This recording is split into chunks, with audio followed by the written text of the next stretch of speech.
Good evening all. We'll start the session. ఈ రోజు మనం డిస్కస్ చేయబోతున్న topic how to start new financial year in Tally prime. So this session is organised by Asset Integrated Info System for the welfare of the accountants and the business owners, right? So Asset Integrated Info System is the number one tally partner in Telangana and Andhra Pradesh. For all your tally related products and supports, you can approach them through www.assettally.com. And this session we are discussing on the topic how to start a new financial year in Tally Prime. Na peru Manikandan. I am the Chief Knowledge Officer at Asset Integrated Info System. Ee roju manam discuss cheyabotuna topics very simple and three topics. One, do not split Tally company data to start a new financial year. Already new financial year వచ్చింది. ఇప్పుడు చాలా మంది ఏం చేస్తున్నారంటే 31st March 2025 or 1st of April 2025 లోనే data splitting చేసేస్తున్నారు. So you should not split it immediately. అయితే ఎప్పుడు స్ప్లిట్ చేయాలనేది కూడా నేను చెప్తాను. Next point number 2, change the voucher numberings. So voucher numberings కొంతమంది టాలీలో వస్తున్న డిఫాల్ట్ వౌచర్ నంబరింగ్స్ కంటిన్యూ చేస్తారు. ఎగ్జిస్టింగ్ కంపెనీలో కొత్త కంపెనీ క్రియేట్ చేసేటప్పుడు it's not at all a problem. Tally మీకు ఆటోమేటిక్గా వౌచర్ నెంబర్ 1, 2, 3లో స్టార్ట్ అవుతుంది. కానీ మనం పాత కంపెనీలో కంటిన్యూ చేస్తున్నామంటే వౌచర్ నంబరింగ్ అనేది we have to change it. Okay, we have to restart it.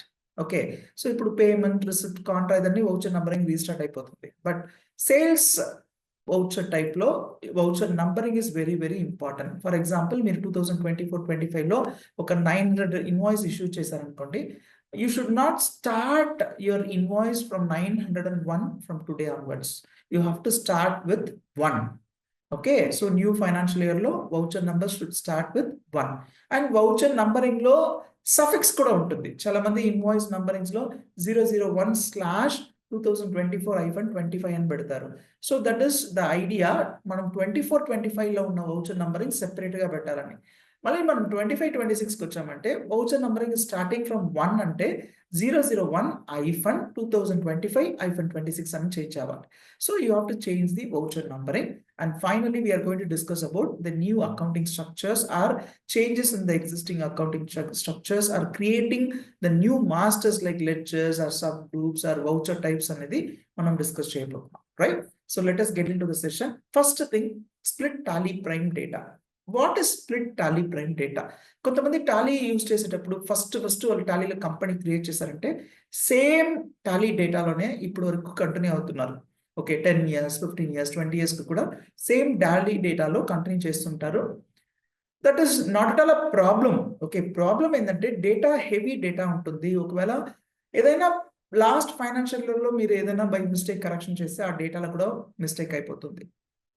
To avoid that, will be having a new tally data for the every financial year. అయితే నేను పాత డేటాలో కంటిన్యూ చేయొచ్చా? Yes, you can continue. Or can I create a new company? Yes, you can create a new company also. We have multiple options, but advisable option ఏంటంటే 2024-25లో మీరు accounts maintain చేస్తున్నారు టాలీలో, ఆ డేటాలోనే మీరు మళ్ళీ 2025-26 కూడా కంటిన్యూ చేయాలి. అయితే స్ప్లిట్ చేయాలంటే ఈ రోజు స్ప్లిట్ చేయడం is not compulsory. Later you can split it. అయితే ఎప్పుడు నేను స్ప్లిట్ చేయాలి, రైట్? సో స్ప్లిట్టింగ్ ఎందుకు చేయాలంటే 2024-25లో ఉన్న closing balance as on 31st March 2025లో ఉన్న closing balance has to be brought forward to the 25-26 company as a opening balance. Okay, so ఇప్పుడు క్లోజింగ్ బ్యాలెన్స్ కి ఓపెనింగ్ బ్యాలెన్స్ కి డిఫరెన్స్ రాకూడదంటే first you complete all your pending works of 2024-25. So కొన్ని కంపెనీస్లో రెగ్యులర్గా ఆ రోజు ఏం ట్రాన్సాక్షన్స్ జరుగుతుందో ఆ రోజు ఎంట్రీ చేస్తారు. ఓకే, 100% అక్యూరసీతో ఎంట్రీ చేస్తారు. ఓకే, ఎంట్రీ అయిన తర్వాత కరెక్షన్స్ చేయడం, అడ్జస్ట్మెంట్ చేయడం, కస్టమర్స్కి సప్లయర్స్కి కాన్వర్సేషన్లో వస్తున్న అడ్జస్ట్మెంట్స్, బ్యాడ్ డెట్స్ బుకింగ్ చేయడం, డిస్కౌంట్స్ అకౌంటింగ్ చేయడం, ఇలాంటి ప్రాబ్లమ్స్ ఏం రాకుండా మొత్తం అడ్జస్ట్మెంట్స్ డైలీ బేసిస్లో చేస్తుంటారు. Okay, either company transactions will be small or they'll be having number of accountants, they'll be having a process. Okay, the organization will be process oriented. So అప్పుడు ఏమవుతుందంటే మీకు మొత్తం ఆ రోజు ఉన్న వర్క్ ఆ రోజే కంప్లీట్ అయిపోతుంది, పెండింగ్ అనేది ఉండదు. So they can split the data on 31st March. Okay, ఒకవేళ మీకు పెండింగ్ ఉంది, పర్చేస్ బిల్స్ రావాలి, నేను ఇంకా సేల్స్ ఇన్వాయిస్ కంప్లీట్ చేయలేదు, రిసిప్ట్స్ ఎంట్రీస్ పెండింగ్ ఉంది, పేమెంట్ ఎంట్రీస్ చేయలేదు, క్యాష్ అడ్జస్ట్మెంట్స్ చేయాలి, ఇంకా బ్యాంక్ రికన్సిలేషన్ కంప్లీట్ చేయలేదు, customers and suppliers letters reconciliation చేయలేదు. సో చాలా పెండింగ్ వర్క్ ఉండేటప్పుడు you should not split the Tally data. నేను స్ప్లిట్ చేస్తే ఏమవుతుంది? Very simple. మీరు స్ప్లిట్ చేస్తే ఏమవుతుందంటే మీ పాత కంపెనీలో వేరే డేటా ఉంటుంది, కొత్త కంపెనీలో వేరే డేటా ఉంటుంది. Of course we are going to transfer all the closing balances of 31st March 2025 of the balance sheet items to the new financial year as a opening balance. So ఇలా మీరు డేటా ట్రాన్స్ఫర్ చేసేటప్పుడు, for example మీరు already split చేశారు. రామ్ అన్కో అని ఒక customer ఉన్నారు, ఆ కస్టమర్కి 35 lakhs అవుట్ స్టాండింగ్ ఉంది, కొత్త కంపెనీకి ఓపెనింగ్ బ్యాలెన్స్ అప్డేట్ అయిపోయింది. మళ్ళీ ఇప్పుడు పాత కంపెనీలో రామ్కి ఏదో ఒక పెండింగ్ బిల్ లేదంటే ఒక రిసిప్ట్ అకౌంట్ చేయలేదు, అతను అడిగిన డిస్కౌంట్ మనం మిస్టేక్ చేసాము, అతనిది సేల్స్ రిటర్న్ మనం అకౌంట్ చేయలేదు, చాలా అడ్జస్ట్మెంట్ ఎంట్రీస్ ఏదో ఒకటి ఉంది, అది మనం ఓల్డ్ కంపెనీలో చేసాం అనుకోండి. ఓల్డ్ కంపెనీలో ఉన్న లెడ్జర్ క్లోజింగ్ బ్యాలెన్స్ ఆ న్యూ కంపెనీలో ఉన్న లెడ్జర్ ఓపెనింగ్ బ్యాలెన్స్ కి డిఫరెన్స్ వస్తుంది, రైట్? సో ఇప్పుడు స్ప్లిట్ ఎప్పుడు చేయాలంటే you have to complete all your pending works in Tally and you have to complete all your reconciliations, you have to complete all your adjustments, and if there is any depreciation or bad debts, everything you have to account, and finally you have to discuss with your chartered accountants for finalization.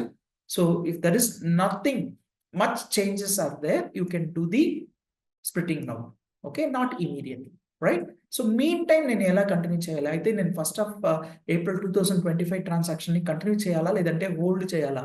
You have to continue. So what you can do is you can change the period and you can change the date and continue the transaction. నేను ఇప్పుడు అది డెమోలో మీకు చూపిస్తాను. That is the first thing I thought of discussing with you today. Number 2, changing the voucher number. ఓకే, existing accounting voucher numberings ఉంటుంది కదా, ఆ voucher numbering లో మనం కంటిన్యూ చేయకూడదు. For example last year 961 invoice issue చేశారనుకోండి, ఈ రోజు 1st of April లో మనం ఇష్యూ చేస్తున్న invoice number should start with 1. Instead of that మనకు 962 అని స్టార్ట్ అయిందంటే that is not at all fair. Okay, so every year the voucher numbering restart చేసుకోవాలి, కొత్త వౌచర్ నంబరింగ్ లో స్టార్ట్ చేయండి and restart with the new voucher numbers and also the suffixes. Okay, యూజువల్గా మనం compile చేస్తాం కదా 001/24-25 అని పెడతాం.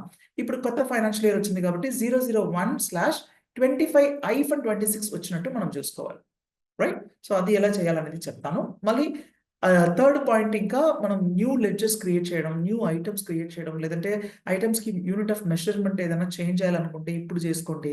కొత్త వౌచర్ టైప్ క్రియేట్ చేయాలంటే చేయండి, లేదంటే కొత్త వౌచర్ క్లాసెస్ చేయాలంటే కూడా చేసుకోండి. I will show you how to create voucher types and voucher classes. Okay, so for this demonstration purpose I have taken a company called Shri logistics, right? So ఈ Shri logistics లో నేను ఆల్రెడీ 2024-25 అకౌంటింగ్ కంప్లీట్ చేసేసాను. Okay, but finalization చేయలేదు నేను. Okay, for example I remove some transactions from this book and I'll demonstrate to you. So I'll open the company once again. So ఇప్పుడు company by default it is coming for existing financial year last financial year 2024-25. Okay, ఇప్పుడు ఈ రోజు 1st of April వచ్చింది కదా, so నేను 1st of April కి accounting entries చేస్తున్నా. Okay, so ఇప్పుడు మనం ఆల్రెడీ ఒక ఎంట్రీ చేశాను, అందుకని ఇప్పుడు current date 1st of April అని చూపిస్తుంది. ఓకే, నేను ఒకవేళ ఎంట్రీ చేయలేదనుకోండి, it will not allow us to enter the transactions dated 1st of April 2025. So ఈ ఎర్రర్ వస్తుంది మీకు. సో ఈ టాలీ డేటా అనేది కరెంట్ పీరియడ్ 24-25 లో ఉంది, but you are trying to record the transaction data 2025. So date cannot be above the current period అని error message వస్తుంది. Okay, so to avoid this మనం ఏం చేయాలంటే ఈ ఒక్క రోజు మాత్రం టాలీ ఓపెన్ చేసేటప్పుడు if your current period is showing 2024-25, then మనం ఏం చేయాలంటే చేంజ్ ద పీరియడ్ 1/4/2025 టు 31/3/2026 అని చేంజ్ చేయాలి. That's all, nothing apart from that. So Tally data split చేయకుండా వౌచర్ డేట్ మాత్రం చేంజ్ అయిపోతున్నాం. Now I can post the entry dated 2025. So for example, I'm just selecting the sales invoice. Okay, so చూడండి నేను sales invoice select చేశాను and I'm coming to the second point, that is changing the voucher numbers. So ఇక్కడ చూడండి voucher number automatic గా change అయింది. ఇది ఆటోమేటిక్గా change కాదు, we have to configure it. So నేను ఎలా కాన్ఫిగర్ చేశాను అనేది మీకు చూపిస్తాను. But you observe the voucher numbering. So ఈ కంపెనీలో GST/0001/25-26 అని ఇన్వాయిస్ ప్యాటర్న్ పెట్టారు. ఓకే, సో ఇంతకు ముందు old period the, for example I will open the invoice of 2024-25. మీరు ఒకసారి అబ్జర్వ్ చేయండి. సేల్స్ ఇన్వాయిస్ ఓపెన్ చేస్తున్నా, చూడండి వాళ్ళ ఇన్వాయిస్ నంబరింగ్ చూడండి, GST/046 అయితే అప్పుడు ఇన్వాయిస్ నంబరింగ్ లో 3 డిజిట్స్ ఉండేది. సో /24-25 ఉంది. నేను ఇంకా ఈ కొత్త ఇయర్ వచ్చిన తర్వాత అగైన్ పాత నంబరింగ్ లో కంటిన్యూ చేయకూడదని వౌచర్ నంబరింగ్ రీస్టార్ట్ చేశాను. For example we are financial year 2025-26 లో ఓపెన్ చేస్తున్నాను. వౌచర్ నంబర్స్ లో వౌచర్స్ అండ్ డేట్ లో 1st of April 2025 అండ్ చూడండి వౌచర్ నంబర్స్ ఇలా వచ్చింది, GST/0001. ఇంతకు ముందు 3 డిజిట్స్ ఉండేది, ఇప్పుడు 4 డిజిట్స్ వచ్చింది, 0001/25FN26 అని వచ్చింది. ఇది ఎలా వచ్చిందంటే మనం వౌచర్ టైప్స్ ఉంటుంది కదా, సో చాలా మంది వౌచర్ టైప్స్ కి వెళ్ళి వౌచర్ లో లెడ్జర్ క్రియేట్ చేసి ఉంటారు, సమ్ టైమ్స్ గ్రూప్స్ కూడా క్రియేట్ చేసి ఉంటారు. ఎగ్జిస్టింగ్ వౌచర్ టైప్స్ మీరు ఆర్డర్ చేసి చూసారో లేదో ఏమో. సో నేను ఆల్రెడీ మన టాలీలో ఉన్న 24 వౌచర్ టైప్స్ ఉంటుంది. దాంట్లో ఎగ్జిస్టింగ్ వౌచర్ టైప్ సేల్స్, ఆ వౌచర్ టైప్ లో థర్డ్ వౌచర్ నంబరింగ్ ఉంది చూడండి. But I'm giving you a warning, మీరు ఇయర్ మధ్యలో వచ్చి వౌచర్ టైప్ నంబరింగ్ సిస్టమ్ లో చేంజెస్ ఏం చేయకూడదు. ఓకే, మాన్యువల్ నుంచి ఆటోమేటిక్ నుంచి ఆటోమేటిక్ ఓవర్ రైడ్ అదన్నీ చేశారంటే I'm sure me sales invoice లో ఉన్న వౌచర్ నంబరింగ్స్ లో కొలాప్స్ అయిపోతుంది. ఇంకా మీరు ఆల్రెడీ సేల్స్ ఇన్వాయిసెస్ జిఎస్టీ పోర్టల్లో కూడా రిపోర్ట్ చేసి ఉంటారు. సో ఇదన్నీ చేసేటప్పుడు మీ డేటా కొలాప్స్ అయిపోతుంది. So you have to understand the logic of it. Okay, so ఇక్కడ మీరు ఇయర్ మధ్యలో వచ్చి చేంజెస్ ఏం చేయకూడదు. చేయాలంటే ఇప్పుడు చేయాలి. అయితే ఇప్పటి వరకు మీరు సేల్స్ ఇన్వాయిస్ ఎంట్రీ చేయలేదనుకోండి, ఇప్పుడు మీరు చేయాలి. Then coming to the third line, set or alter voucher numbering, additional voucher numbering. లోపలికి వెళ్ళారంటే నేను ఇప్పుడు చేంజ్ చేశాను చూడండి, width of the numerical part అనేది 4 అని చేంజ్ చేశాను. ఇంతకుముందు 3 అని ఉండేది. సో 0001 లో స్టార్ట్ అవుతుంది. ఇప్పుడు నేను 4 పెట్టాను కాబట్టి నాకు 0001 అని వస్తుంది. Then prefill with 0 S. Okay, prefill with 0 S అని పెడితే మనకు 0001 వస్తుంది, లేదంటే జస్ట్ 1, 2, 3 అని వస్తుంది invoice number. And then invoice numbering ఎప్పుడు రీస్టార్ట్ అవ్వాలి, monthly or yearly. Monthly invoice number restart చేసిన వాళ్ళు కూడా ఉన్నారు. ఏప్రిల్లో ఒక 40 ఇన్వాయిస్ పెడుతున్నారు అనుకోండి, ఇన్వాయిస్ నెంబర్ 1 to 40. మళ్ళీ మే వచ్చింది అనుకోండి, మళ్ళీ ఇన్వాయిస్ నెంబర్ 1 అని పెడతారు. So it is not advisable actually. So advisable is restarting the voucher number on yearly basis. Okay, ఇప్పుడు నేను యూజ్ చేస్తున్న టాలీ డేటా ఇయర్లీ డేటా 2022 నుంచి నేను మెయింటైన్ చేస్తున్నాను, సేమ్ డేటాలో స్ప్లిట్ చేయకుండా. ఓకే, నాకు టాలీ డేటా చాలా తక్కువ డేటా ఉన్నాయి, నెంబర్ ఆఫ్ ఎంట్రీస్ చాలా తక్కువ ఉంది. So I'm continuing from 2022 from the same Tally file itself. Okay, coming to the voucher number changing, yearly I'm changing. And prefix ఏం లేదు, నాకు ఎప్పుడైనా ప్రిఫిక్స్ ఒకటే, GST/ అంతే. ఓకే, సో ఇయర్ చేంజ్ అయినా కూడా నా ప్రిఫిక్స్ అనేది చేంజ్ కాదు. So I'm just keeping it as GST/. Then coming to the third area, that is suffix. Suffix అనేది ఎవ్రీ ఇయర్ చేంజ్ చేస్తున్నాం చూడండి. 1st of April 2022 నుంచి 22/23 అని వస్తుంది. 23 నుంచి 23/24 అని వస్తుంది. 24 నుంచి 24/25 అయితే 24-25 అని వస్తుంది. ఫైనలీ ఇప్పుడు నేను చేసిన కాన్ఫిగరేషన్ ఇంకా 1/4/2025 నుంచి నాకు 25-26 అని రావాలి. ఇంకా ఫ్యూచర్ కి కూడా మీరు ఇప్పుడే చేసి పెట్టుకోవచ్చు. So you know need to take any action later. Okay, for example నేను 26-27 పెడుతున్నా, ఇంకా నెక్స్ట్ ఫైనాన్షియల్ ఇయర్ లో మీకు పని తక్కువ అయిపోతుంది. ఇప్పుడే నేను కాన్ఫిగర్ చేసి పెట్టుకోవచ్చు. ఓకే, నెక్స్ట్ 5-6 years కి నేను చేస్తున్నా, right? That's all. You will not get disturb on every financial year. Just you can simply start your financial year. That's all. Okay, so like this you can configure before it self. If you want you can configure, right? So ఇలా configure చేసుకున్నామంటే మనకు voucher numbering అనేది కొత్త financial year లో restart అవుతుంది.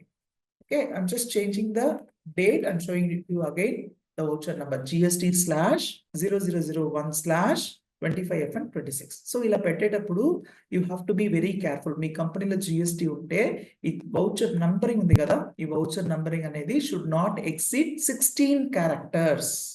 Okay, so just see already ఎన్ని characters ఉన్నాయి అనేది ఒకసారి చూడండి. 3, 4, 5, 6, 7, 8, 9, 10, 11, 12, 13, 14 క్యారెక్టర్స్ ఆల్రెడీ పెట్టాను. Okay, so suppose if you keep some more, for example, okay, 2025-2026, just see the error message. For example, మీ కంపెనీలో వౌచర్ నంబర్ ఇలా పెట్టాలనుకున్నారనుకోండి, as an accountant you have to advise the management that sir మన కంపెనీలో మనం అనుకున్నట్టు పెట్టుకోవచ్చు, కానీ జిఎస్టి రూల్ ప్రకారం వౌచర్ నంబరింగ్ అనేది should not exceed 16 characters. Okay sir, ఏమవుతుంది sir, can I accept it or not? Yes, you can accept it. Tally will allow you to enter the transaction. కానీ ఈ ట్రాన్సాక్షన్ ని మీరు GST పోర్టల్లో GSTR 1 కి upload చేసేటప్పుడు you will get a error. అప్పుడు మీరు మాన్యువల్గా ఒక్కొక్క ఇన్వాయిస్ నెంబర్లో కరెక్షన్ చేయాల్సి వస్తుంది. అప్పుడు మీ బుక్స్లో ఉన్న ఇన్వాయిస్ నెంబర్ వేరే ఉంటుంది, కస్టమర్కి మీరు ఇచ్చిన ఇన్వాయిస్ నెంబర్ వేరే ఉంటుంది. So to avoid this you have to be very careful. Voucher numbering restart చేయాలి, కానీ voucher numbering should be less than 16 digits, especially for the sales. Other voucher types కి మనం జిఎస్టీలో ఏం అప్లోడ్ చేయాల్సిన అవసరం లేదు కదా, కానీ sales returns related voucher numberings ని మనం 16 digit లోపల ఉన్నట్టు చూసుకోవాలి. Right, this is about voucher numbering. Number 3 about the structuring. So structuring of accounts అనేది is not the common topic to discuss, but నా ఇంటెన్షన్ మీకు చెప్పాలనేది ఏంటంటే, ఇప్పుడు మీరు ఏదైనా లాస్ట్ ఇయర్ లో మల్టిపుల్ లెడ్జర్ యూజ్ చేశారనుకోండి, ఫర్ ఎగ్జాంపుల్ సాలరీ పర్పస్ కి మల్టిపుల్ లెడ్జర్ యూజ్ చేశారు, రెంట్ లెడ్జర్ కి. సో దాన్ని ఏదైనా మిస్టేక్ ఉందనుకోండి, నేను చాలా మంది చూసాను, రెంట్ అని ఒక లెడ్జర్ ఉంటుంది, ఆఫీస్ రెంట్ అని ఒకటి, గోడౌన్ రెంట్ అని ఒకటి. Of course you can use multiple ledger, కానీ దాన్ని ఒక గ్రూపింగ్ కూడా చేసుకోవాలి. Okay, so rent and office maintenance అని ఒక గ్రూపింగ్ క్రియేట్ చేసి సబ్ గ్రూప్ దాన్ని ఇండైరెక్ట్ ఎక్స్పెన్సెస్ కింద పెట్టుకోవచ్చు. సో అలా గ్రూపింగ్ చేసేటప్పుడు మీ రిపోర్ట్స్ ఎఫెక్టివ్ గా ఉంటుంది. సో ఇలాంటి పని మీరు ఇప్పుడు కొత్త ఫైనాన్షియల్ ఇయర్ నుంచి స్టార్ట్ చేస్తే మీ రిపోర్ట్స్ కూడా ఎఫెక్టివ్ గా ఉంటుంది.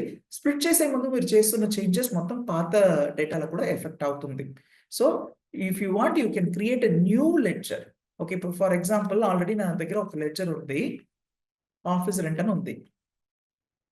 Okay, but I don't want to continue this ledger, so I'm creating a new ledger. Is it possible? Yes, you can create a new ledger, but you have to ensure that మీరు కొత్త ledger create చేశారనుకోండి, for example you are creating a కొత్త ledger office rent అని type చేస్తున్నారు. So మీరు already create చేసిన ledger office ledger, ఇప్పుడు కొత్తగా ఇంకొక లెడ్జర్ క్రియేట్ చేశారంటే అది కూడా లిస్టింగ్ లో వస్తుంది. చాలా మంది ఏం చేస్తారంటే ఫస్ట్ ఒక లెడ్జర్ యూజ్ చేస్తారు, తర్వాత వేరే లెడ్జర్ యూజ్ చేస్తారు. ఒక ట్రాన్సాక్షన్ కి ఒక లెడ్జర్, ఇంకొక ట్రాన్సాక్షన్ కి వేరే లెడ్జర్. అయితే సేమ్ ట్రాన్సాక్షన్ ఏప్రిల్ మంత్ లో ఒక లెడ్జర్, మే మంత్ లో ఒక లెడ్జర్ యూజ్ చేసేది is nothing but a blunder. దాంట్లో ఏం ప్రాబ్లం అవుతుందంటే మల్టిపుల్ లెడ్జర్స్ లో మల్టిపుల్ ఇన్ఫర్మేషన్స్ ఉంటుంది. ఫర్ ఎగ్జాంపుల్ మీ ఆఫీస్ లో ఆఫీస్ రెంట్ మొత్తం ఎంత అయింది ఒక రిపోర్ట్ ఇవ్వమంటే ఒక లెడ్జర్ లో ఒక 2-3 months లో ఉంటుంది, ఇంకొక లెడ్జర్ లో 4-5 months కి ఉంటుంది. So to avoid this use some different ledger from the year beginning. Between లో లెడ్జర్స్ చేంజ్ చేయడం, లేదంటే ఫ్యూ ట్రాన్సాక్షన్స్ ఒక లెడ్జర్ మీద ఇంకా ఫ్యూ ట్రాన్సాక్షన్స్ వేరే లెడ్జర్ మీద ఎంట్రీ చేశారంటే మీ reports will not be effective. Right, so and also about the voucher types. మీరు కొత్త వౌచర్ టైప్ ఏదైనా క్రియేట్ చేయాలంటే from the beginning start using the new voucher type. So ఎందుకు క్రియేట్ చేయాలి? చాలా మంది ఏం చేస్తున్నారంటే సేల్స్ అంటే సేల్స్ ఒక వౌచర్ టైప్ మాత్రం ఉంటుంది. సో కొంతమంది ఏం చేస్తున్నారంటే లోకల్ సేల్స్ కి ఒక వౌచర్ టైప్, ఇంటర్స్టేట్ సేల్స్ కి ఒక వౌచర్ టైప్, ఎక్స్పోర్ట్ సేల్స్ కి ఒక వౌచర్ టైప్ అని సెపరేట్ వౌచర్ టైప్స్ కూడా యూజ్ చేసుకుంటున్నారు. సో దాంట్లో ఏదైనా యూజ్ ఉందా? ఎస్. అయితే is it compulsory? No. Is it advisable? Yes, it is advisable. Okay, అయితే అకౌంటింగ్ స్టాండర్డ్స్ ప్రకారం మీరు డిఫరెంట్ టైప్ ఆఫ్ సేల్స్ కి మీరు సెపరేట్ వౌచర్ టైప్స్ యూజ్ చేయాలి, అదన్నీ రూల్స్ ఏం లేదు. Only thing is if you want for your comfort purpose you can use it. For example టాలీలో ఆల్రెడీ వౌచర్ టైప్స్ ఉంది కదా, ఫర్ ఎగ్జాంపుల్ 24 వౌచర్ టైప్స్ ఉంది. నేను టాలీలో సేల్స్ అని ఒక వౌచర్ టైప్స్ యూజ్ చేశాను. Okay, so that is the voucher type I'm using for all sales invoices. But management says మీరు కొత్త voucher type యూజ్ చేసుకోండి. Local sales అయితే కొత్త voucher type. For example, I'm creating a new voucher type. Create voucher type local sales. Okay, so for example, local sales ni you have to create it under the existing voucher that is called sales. ఇంకా voucher numberings ఏదైనా change చేయాలంటే change చేసుకోండి. I want to create it like this. From 1/4/2025 నుంచి I'm going to use it. Suffix లో LS, local sales. Okay, so slash. ఇంకా voucher numbering లో prefix అయింది, ఇప్పుడు సఫిక్స్ చేయబోతున్నాను. సఫిక్స్ లో /2025-26 ఇంకా refill starting number 1 refill with 03 అయితే 0001 రావాలి కదా 3. సో ఈ ఆప్షన్ కి కూడా ఎస్ అని ఇస్తున్నా. సో ఇప్పుడు ఏమవుతుందంటే నేను లోకల్ సేల్స్ ఎంట్రీ చేయాలనుకునేటప్పుడు లోకల్ సేల్స్ అంటే within the state, intra state sales. మనం ఇప్పుడు తెలంగాణలో ఉన్నామంటే తెలంగాణ లోపల చేస్తున్న సేల్స్ అన్ని మనం లోకల్ సేల్స్ అంటాం. ఓకే, సో లోకల్ సేల్స్ ని మనం ఎల్ఎస్ అన్న వౌచర్ టైప్ లో స్టార్ట్ చేయాలనుకునేటప్పుడు we can start it like LS, right? So ఇంకా మనం ఇంటర్ స్టేట్ సేల్స్ అనుకోండి, వేరే ఏదైనా వౌచర్ టైప్ నంబరింగ్ స్టార్ట్ చేయాలన్నా కూడా స్టార్ట్ చేసుకోవచ్చు. For example I'm opening the sales. మనం టాలీలో ఉన్న డిఫాల్ట్ వౌచర్ టైప్స్, మనం టాలీలో వౌచర్ లోపలికి వెళ్ళిన తర్వాత రైట్ హ్యాండ్ సైడ్ లో వౌచర్ నంబర్స్ ఉంటుంది, function keys F4 Contra, F5 payment, F6 receipt అని ఉంటుంది. ఇంకా కొన్ని వౌచర్స్ ఏమో సైడ్ లో నావిగేషన్ బటన్ లోపల ఉంటుంది. ఇదన్నీ టాలీలో ఉన్న default voucher types. Payments, receipts, contra కాకుండా delivery note, receipt note, stock journal, physical stock, payroll vouchers etcetera etcetera. కానీ మనం కొత్తగా క్రియేట్ చేస్తున్న vouchers it will not come on the list. Okay, it will not come on the list. మనం ఏం చేయాలంటే కొత్తగా create చేసింది సేల్స్ అయితే సేల్స్ లోపలికి వెళ్ళి చూసేటప్పుడు మనం క్రియేట్ చేసిన వౌచర్ కూడా లిస్టింగ్ ఉంటుంది. సేల్స్ అనేది డిఫాల్ట్, సేల్స్ వితౌట్ జిఎస్టీ అనేది నేను ఆల్రెడీ క్రియేట్ చేసిన వౌచర్ టైప్. ఇప్పుడు కొత్తగా క్రియేట్ చేసిన వౌచర్ టైప్ లోకల్ సేల్స్. చూడండి మనకు లోకల్ సేల్స్ అని వౌచర్ టైప్ సెపరేట్ గా వచ్చింది, వౌచర్ నంబరింగ్ కూడా డిఫరెంట్ గా వచ్చింది. దీంట్లో నాకు ఏదైనా అడ్వాంటేజ్ ఉందా? Okay, just for reporting purpose. Me advantage ఏంటంటే మీరు ఇలా కొత్త వౌచర్ టైప్స్ క్రియేట్ చేసేటప్పుడు మీ డే బుక్కి వెళ్తే ఏమవుతుంది, మొత్తం లిస్ట్ ఆఫ్ ట్రాన్సాక్షన్స్ వస్తుంది. రైట్ హ్యాండ్ సైడ్ లో వౌచర్ టైప్ అని ఒక ఆప్షన్ ఉంటుంది. దాంట్లో ఇప్పుడు పేమెంట్ మాత్రం చూడాలంటే పేమెంట్ మాత్రం చూసుకోవచ్చు, రిసిప్ట్ మాత్రం చూడాలంటే రిసిప్ట్ మాత్రం చూసుకోవచ్చు. చూడండి బై డిఫాల్ట్ ఈ రిపోర్ట్ టైటిల్ ఏమో డే బుక్ అని ఉంటుంది. ఇప్పుడు నేను పేమెంట్ వౌచర్ చూడాలనేటప్పుడు నాకు పేమెంట్ వౌచర్ మాత్రం ఈ లిస్టింగ్కి వస్తుంది. ఇంకా నేను రిసిప్ట్ చూడాలనేటప్పుడు కూడా రిసిప్ట్ మాత్రం ఆ లిస్టింగ్ లో వస్తుంది. సిమిలర్లీ సేల్స్ అనేటప్పుడు మీ local sales, inter state sales లేదంటే ఎక్స్పోర్ట్ సేల్స్ మొత్తం కలిపి ఒక లిస్టింగ్ లో వస్తుంది కదా. To avoid that you can filter only local sales. చూడండి లోకల్ సేల్స్ మాత్రం మీ లిస్టింగ్ లో వస్తుంది. ఓకే, లేదు నాకు మొత్తం సేల్స్ మాత్రం చూడాలంటే ఆల్ సేల్స్, ఆల్ పేమెంట్స్. నేను ఆల్రెడీ పేమెంట్స్ కి కూడా bank payment, cash payment separate voucher types వాడుతున్నాం. So it is showing that you want to see only payment, or you want to see only cash payment, or you want to see only bank payment, or you want to see all the bank payment vouchers. Similarly, you want to see local sales, you want to see interstate sales, or you want to see all the sales. It is your option. If you want, you can filter and see the report. So నేనేం చెప్తున్నానంటే ఇప్పుడు మీరు కొత్తగా voucher types create చేస్తున్నారు కదా, is it compulsory? No, it is not compulsory. అయితే GST ఎక్కడైనా రూల్లో ఉందా? No, it is not so. మీరు వౌచర్ టైప్ సేల్స్ అనేది వాడుకోవచ్చు. వౌచర్ నంబరింగ్ మాత్రం సీక్వెన్స్ ఉండాలి కంపల్సరీగా. 1 2 3 4 5 6 అనే సీక్వెన్స్ ఉండాలి. అయితే ఇప్పుడు నేను 6th వౌచర్ లోకల్ సేల్స్ కి ఇస్తున్నా, 7th voucher inter state sales కి ఇవ్వచ్చు, 8th sales and foreign sales చేసుకోవచ్చు. Okay, that's not at all a problem. కానీ మీ రిపోర్టింగ్ పర్పస్ కి, విజిబిలిటీ రీజన్స్ కి మీరు సెపరేట్ వౌచర్ టైప్ వాడాలంటే you can use it, right? I thought of teaching you that. And apart from that ఇంకా voucher class అని ఒక option ఉంటుంది. అది కూడా మీరు from now onwards you can start using it. So voucher classes లో advantage ఏంది? ఫర్ ఎగ్జాంపుల్ మన దగ్గర వౌచర్ టైప్స్ ఉన్నాయి కదా, ఆల్రెడీ ఉన్న వౌచర్ టైప్స్ లో పేమెంట్ అని ఒక వౌచర్ టైప్ ఉంది. ఆ వౌచర్ టైప్కి వెళ్ళండి, లాస్ట్ లో ఒక క్లాస్ అని ఒక ఆప్షన్ ఉంటుంది, నేమ్ ఆఫ్ ద క్లాస్ అని ఒక ఆప్షన్ ఉంటుంది. అక్కడికి వెళ్ళి if you want you can create a new. Okay, for example cash class అని క్రియేట్ చేస్తున్నా. క్యాష్ క్లాస్ అంటే ఈ క్లాసెస్ క్రియేట్ చేయడం వల్ల నాకేం అడ్వాంటేజ్ వస్తుందంటే, మనం యూజువల్గా వౌచర్ ఎంట్రీ చేసేటప్పుడు debit, for example office rent to cash అని ఎంట్రీ చేస్తాం కదా. ఇప్పుడు దీంట్లో డెబిట్ ఆఫీస్ రెంట్ మాత్రం మనం ఎంట్రీ చేసినా సరిపోతుంది. ఇంకా క్రెడిట్ లో క్యాష్ అనే లెడ్జర్ సెలెక్ట్ చేయాల్సిన అవసరం లేదు. So by default it will come automatically. మీ టైం తక్కువ అవుతుంది, right? For example I'm configuring it. It's simple voucher class configuration. అయితే ఇప్పుడు నేను క్యాష్ క్లాస్ అని నేమ్ పెట్టాను, జస్ట్ సిసి అని కూడా పెట్టుకోవచ్చు, that's not a problem. I'm just mentioning cash class. inside just accept end of list. I think advanced format kuda undi voucher classes ki. We will discuss that on another day. ఇక్కడికి వచ్చిన తర్వాత మీ voucher type లో payment voucher type లో cash class select చేస్తే by default ఏ ledger మీకు configure అవ్వాలనేది ఇక్కడ చేసుకోవచ్చు. క్యాష్ అనేది నేను కాన్ఫిగర్ చేస్తున్నా. You can see the effect. ఇప్పుడు నేను క్యాష్ పేమెంట్ చేస్తున్నా.